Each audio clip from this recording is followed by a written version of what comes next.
Top Notch family, what is going on? So we're going to be doing a recap of the wild card game against the Chargers and the Texans. As you see, the Texans will be advancing to the next round to play the Kansas City Chiefs.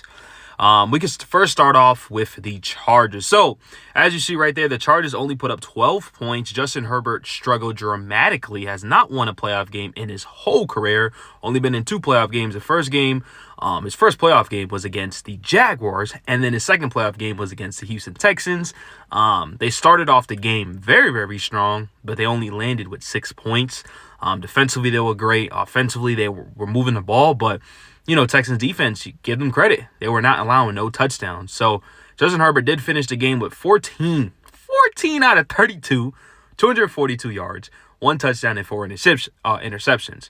If you guys didn't know, Justin Herbert, I believe, only had 3 interceptions his whole regular season. So he threw more interceptions in the postseason than what he did in the regular season. The postseason is no joke, and he also was sacked 4 times. That O-line definitely was overwhelmed. That defensive line from the Texans was playing incredible defense.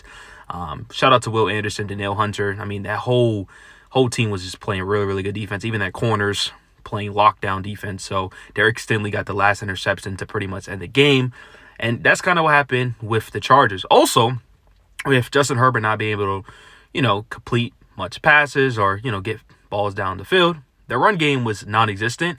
I mean, they only ran the ball with J.K. Dobbins 9 times. His longest run was 8 yards, 9 for 26. Gus Edwards, 7 for 22.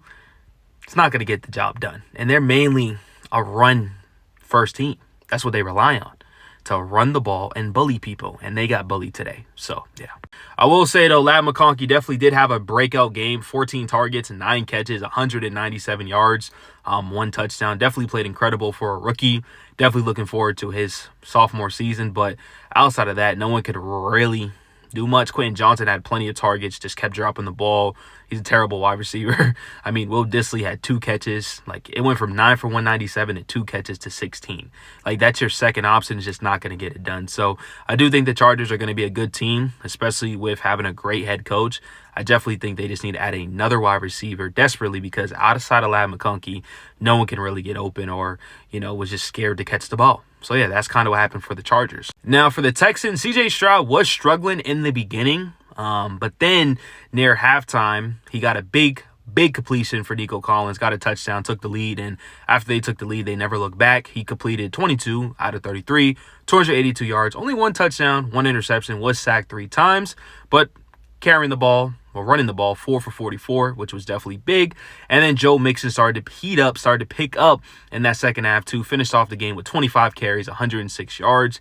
And that first half, they weren't really trying to run the ball because the Chargers were playing some really, really good defense. They were stopping the run.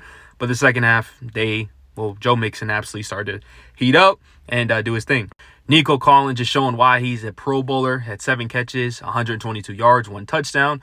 And even the Texans, they struggled too. They didn't really have much people catch the ball outside of Nico Collins. You got Hutchinson for 1 catch for 34, Stover for 428, John Mechie 4 for 28. He did get a lot of targets, but only completed half of them. But they move on at the end of the day, and now they're going to be facing off with the Kansas City Chiefs. Let me know what you guys think about this game. Let me know how you feel about Justin Herbert. And also, this guy brought this up. Herbert is heading into Dak territory for me. A credible talent quarterback, at some point you have to win in the postseason. Or what's the point? He started good today and his receivers let him down, but then he fell apart. How do you guys feel about this? Do you guys think Justin Herbert is falling into the Dak territory? Let me know once again. Keep liking, keep sharing, keep subscribing. I appreciate y'all. I love y'all, and I'm out.